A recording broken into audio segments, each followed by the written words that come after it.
ना तलवार की धार से, ना गोलियों की बौछार से। बनना डरता है तो सिर्फ परवरदिगार से।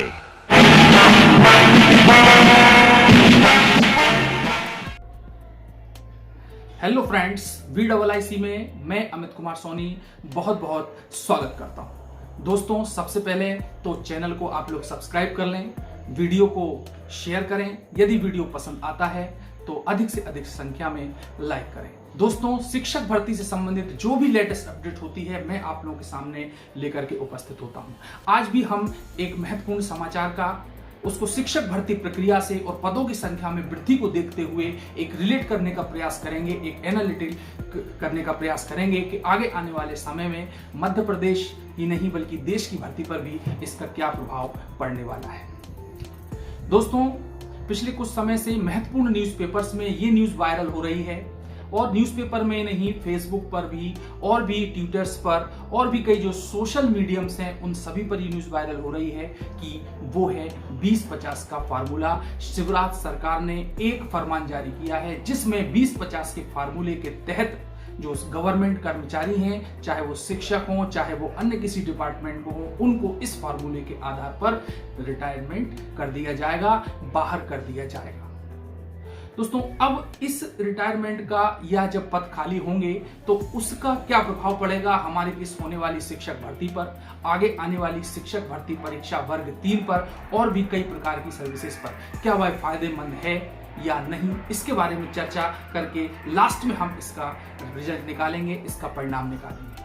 दोस्तों, सबसे पहले हम बात कर लेते हैं कि आखिर ये 20-50 क्या है और इससे किस प्रकार से विभिन्न प्रकार के सरकारी कर्मचारियों में हड़कंप मचा हुआ है, बहुत ही क्रोध उत्पन्न हो रहा है, बहुत ही रोष व्याप्त हो रहा है। तो आइए समझते हैं थोड़े से कुछ पॉइंट्स के साथ में। दोस्तों, जैसा कि आप लोगों को दिखाई दे रहा है कि शिवराज सरकार की गवर्नमेंट ने अभी हाल ही में फैसला लिया। फैसला क्यों लिया है? कोरोना वायरस के कारण। दोस्तों, कोरोना वायरस की वजह से, उसके प्रभाव की वजह से उद्योग धंधे चौपट हैं, किसी भी प्रकार की जो है इनकम नहीं हो रही है, करोड़ों रुपए का कर्ज लेना पड़ रहा है। अभी हाल ही में 6000 करोड़ रुपए का कर्ज जो है गवर्नमेंट ने लिया है, शिवराज सरकार ने लिया है और इस प्रकार बजट की कमी को देखते हुए ये महत्वपूर्ण निर्णय लिया गया है कि 20-50 के फार्मूले को लागू कर कर्मचारियों की छटनी कर दी जाए। दोस्तों, यहां 20-50 से मतलब है कि जिन्होंने 20 साल की सेवा पूर्ण कर ली हो और जिसकी उम्र 50 साल से ऊपर हो गई हो, उनका मेडिकल चेकअप किया जाएगा। मेडिकल चेकअप के साथ में उनकी CR यानी कि कॉन्फिडेंशियल रिपोर्ट भी देखी जाएगी। उस रिपोर्ट में यदि किसी भी प्रकार से नेगेटिव पॉइंट आते हैं, कोई बड़ी बीमारी निकलती है, यदि वो बार बार चेकअप कराने जा रहा है, उसका किसी प्रकार से ऑपरेशन हुआ है, कार्य करने में असक्षम है और साथ ही यदि उसके CR का पॉइंट 50 से नीचे है तो उनको रिटायरमेंट दे दिया जाएगा। इसमें जो है CR पहले 3 साल के लिए काउंट की जाती थी, जैसा कि आप लोग देख सकते हैं, लेकिन अब जो है ये 20 साल की काउंट की जाएगी और 50 पॉइंट से कम रहने पर उनको अनिवार्य सेवानिवृत्ति या कंपल्सरी रिटायरमेंट दे दिया जाएगा। और स्वास्थ्य की बात करें तो जो स्वास्थ्य में फेल होंगे उनको भी बाहर कर दिया जाएगा।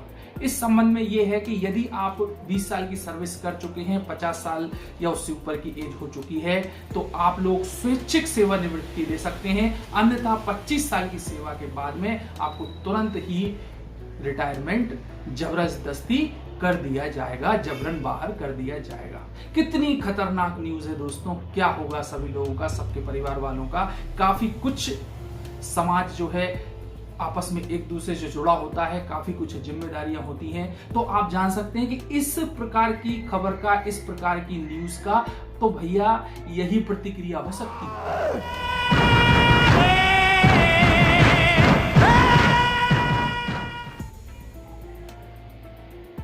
देख लिया आपने कि नेताओं को अब हम ऐसे ही देखेंगे, इसी प्रकार से रंग बदलते हुए देखेंगे और हम जो है उस पर ये नेगेटिव कमेंट्स भी करते रहेंगे। तो भैया शिवराज सरकार जी, मामा जी, आप ये समझ लो कि अब जो है उपचुनाव आ रहे हैं। आपने सब सरकारी कर्मचारियों को, शिक्षकों को, मध्य प्रदेश के युवाओं को, अतिथि शिक्षकों को, सबको आपने नाराज कर दिया है।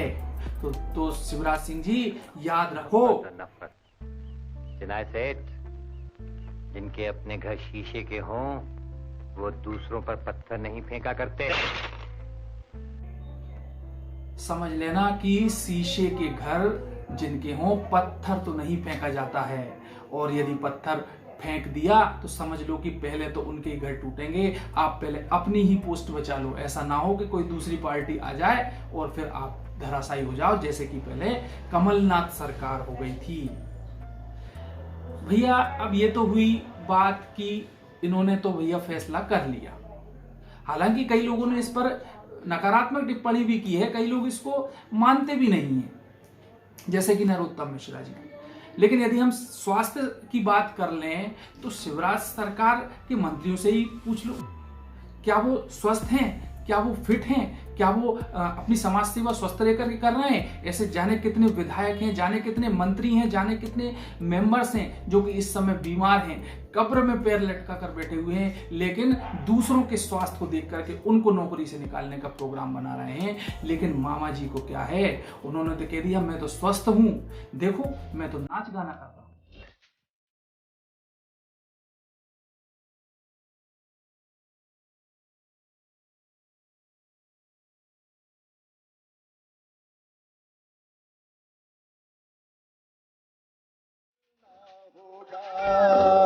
नदिया चले चले रे धारा, चंदा चले चले रे तारा।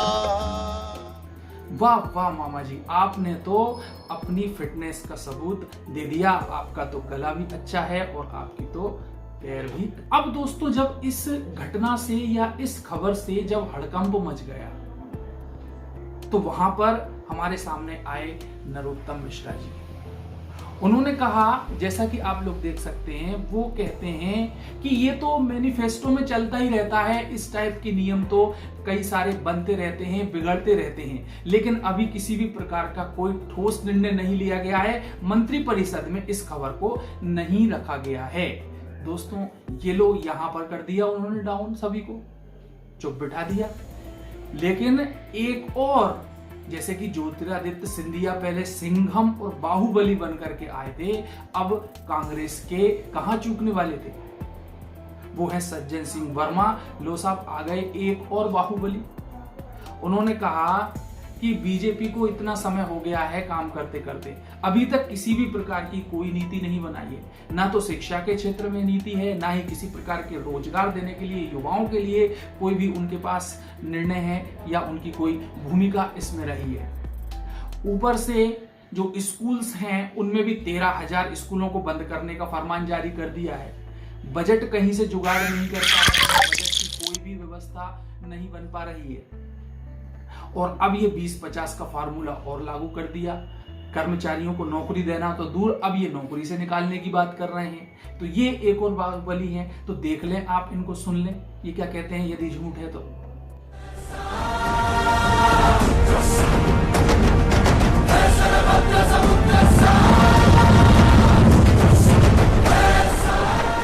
यहाँ बैठा है वेब सेमिनार का 3 दिन का जो निकल के आया है मसौदा, उससे साफ जाहिर हो रहा है कि सारे शासकीय पद अधिकतम खत्म कर दो, आउटसोर्स के माध्यम से इन कामों को चलाया जाए। इनका ज्वलंत उदाहरण है, अभी इन्होंने निर्णय लिया कि 13,000 स्कूल बंद कर दिए जाएं। एक तुगलकी आदेश और आया कि 20 साल यदि तुम्हारी सेवा हो गई है तो रिटायरमेंट ले लो, नहीं तो 25 साल में तुम्हें नौकरी से हटा देंगे। ये घिनौना षड्यंत्र भाजपा का चल रहा है उन अधिकारी कर्मचारियों के साथ जिन्होंने खून पसीने से इस मध्य प्रदेश की धरती को सींचा है, उनके साथ अन्याय कर रहे हैं। कांग्रेस सरकार ने टीएडीए बढ़ाया था, वो टीएडीए नहीं दे रहे। तो देख लो भैया, ये तो हमारे हो गए दूसरे बाहुबली। अब एक बाहुबली जब आ गए तो दूसरे बाहुबली जो कि ज्योतिरादित्य सिंधिया जी है, वो कैसे चुप बैठते। उन्होंने तो शिक्षकों को आश्वासन दे दिया। देख लो क्या आश्वासन दिया है, ये नजर है आपके सामने पेश है।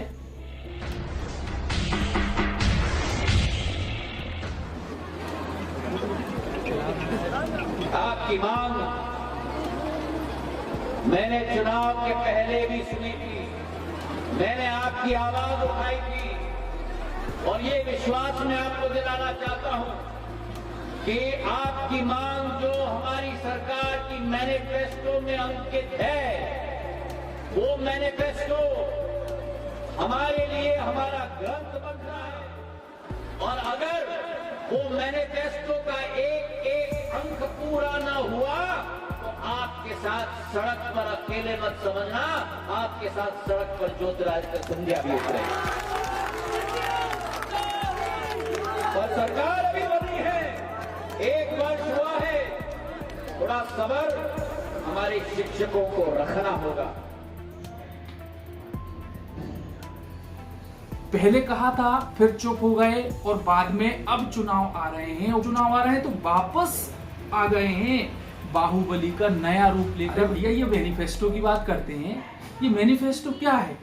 पहले कांग्रेस का वचन पत्र था, अब बीजेपी का मैनिफेस्टो हो गया है। मिश्रा जी पहले ही कह चुके हैं कि हमने तो कोई वचन दिया ही नहीं किसी भी प्रकार का, कोई भी परमानेंट करने का, किसी भी प्रकार की भर्ती का, है ना। और मामा जी, लेकिन इन सब के बावजूद जो मध्य प्रदेश के युवा हैं, पढ़े लिखे नौजवान हैं, वो अच्छी तरह से समझते हैं कि ये सब केवल हमको भड़काने की कोशिश की जा रही है, हमको बरगलाने की कोशिश की जा रही है। आज सब लोग इतना कष्ट झेल करके, आज सीना तान के सब नेताओं के सामने खड़े होकर के ये कहते हैं।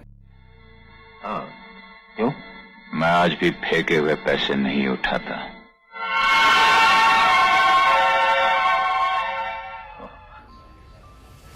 तो क्यों लेंगे भाई? भीख नहीं चाहिए, फेंका हुआ पैसा नहीं लेंगे। हम तो उन उपचुनाव में दिखा देंगे, किसी थर्ड पार्टी को जिता करके दिखा देंगे। और आप जो इन सरकारी कर्मचारियों को 20-50 के फार्मूले के तहत बाहर करने का प्रोग्राम बना रहे हैं, आपका एक मंत्री फरमान लाता है और आपका दूसरा मंत्री कह देता है कि ये तो सब झूठ है, ऐसा तो अभी कोई नियम में आया ही नहीं है। इसको आप क्या मानोगे? ये सब आपके सामने न्यूज़पेपर्स के साथ में भी ये सबूत। तो दोस्तों, अब जो है मध्य प्रदेश के जो शिक्षित युवा हैं, चाहे वो अतिथि शिक्षक हों, चाहे वो मध्य प्रदेश शिक्षक भर्ती पात्र अभ्यर्थी संघ के कर्मचारी हों, उनके सदस्य हों, उनके मेंबर हों, सभी लोग तो केवल अब यही कहेंगे, हमको मिटा सके ये जमाने में दम नहीं, हमसे जमाना खुद है, जमाने से हम नहीं। तो भैया सब कुछ हमसे है, यदि हम वोट देंगे तो ये जमाना आपका होगा, हम वोट नहीं देंगे तो जमाना किसी और का हो जाएगा। और हम अपना काम कराना अच्छी तरह से जानते हैं, अच्छी तरह से समझते हैं। तो देखा आप लोगों ने कि अब हमारे यहाँ 2 बाहुबली हो गए हैं, एक बीजेपी में बाहुबली हैं और एक कांग्रेस में भी बाहुबली हैं। अब जब कांग्रेस में नहीं थे तो बीजेपी के जिंदा हो गए थे, जब बीजेपी के नहीं थे तो अब कांग्रेस के जिंदा हो गए हैं और सपोर्ट में सब साथ भी आ गए हैं। अब इस फार्मूले का क्या प्रभाव पड़ेगा? तो दोस्तों, इस फार्मूले का प्रभाव तो केवल इतना ही पड़ेगा कि जो भी कर्मचारी बाहर हो जाएंगे, क्योंकि गवर्नमेंट तो मानने वाली है नहीं, उसका बहुत बड़ा विरोध होना होगा, बहुत बड़ा आंदोलन करना पड़ेगा, तभी जाकर के चैन मिलेगा। और वह तभी मानेगी जब कुछ नया प्रयोग हम लोग करेंगे इस मध्य प्रदेश में, इस गवर्नमेंट में। हाँ, तो मैं बात कर रहा था कि पदों की संख्या का क्या होगा। तो दोस्तों, 20-50 के फार्मूले के बाद जो पद खाली होंगे उनको क्या किया जाएगा? उनकी 2 कंडीशन हो सकती हैं, या तो उनको नई भर्ती में शामिल किया जाएगा और या उन पदों को समाप्त कर दिया जाएगा। लेकिन अभी तक की स्थिति में देखते हुए और बजट की कमी को देखते हुए, हालांकि पता नहीं है कि नहीं, झूठ है कितना सच है ये तो वही जाने, पदों को समाप्त कर दिया जाएगा। और स्कूलों की कंडीशन आप लोगों ने देख ही ली कि जब स्कूलों को वो मिटा रहे हैं, उनको बंद कर रहे हैं, तो इन खाली पदों को खत्म करने के अलावा, डिस्ट्रॉय करने के अलावा, मर्ज करने के अलावा ये गवर्नमेंट कोई भी काम नहीं करेगी। तो दोस्तों, आज के लिए इतना ही ये एनालिसिस। तो क्या निर्णय निकला कि 20-50 का फार्मूला लागू नहीं करने देना है, किसी भी स्थिति में सबको मिलजुल के संगठित होकर के काम करना है। और इस कथन के साथ में मैं अपनी बात समाप्त करता हूं। मिलते हैं नेक्स्ट वीडियो में। वीडियो अच्छा लगा हो तो चैनल को लाइक कर दें, अधिक से अधिक शेयर कर दें। जय हिंद।